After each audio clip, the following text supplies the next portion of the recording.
guys, magandang umaga po sa ating lahat. Ayan, nandito naman ang inyong lingkod sa kusena.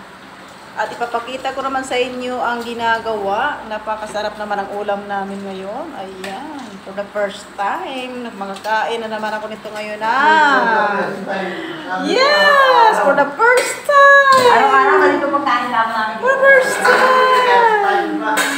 Araw-araw lang, pero hindi naman kasi ako dito lagi nagjo-jote. Pero araw-araw ay naglutong ganito.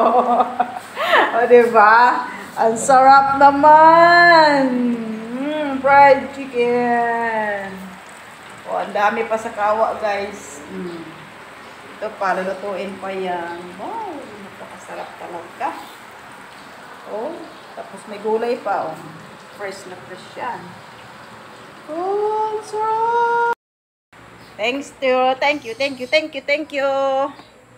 Labas na naman ako. Tapos na ako nag-video. Thank you for watching, guys. Salamat sa inyong mga panonood. Walang sawang panonood. Thank you so much. God bless and bye.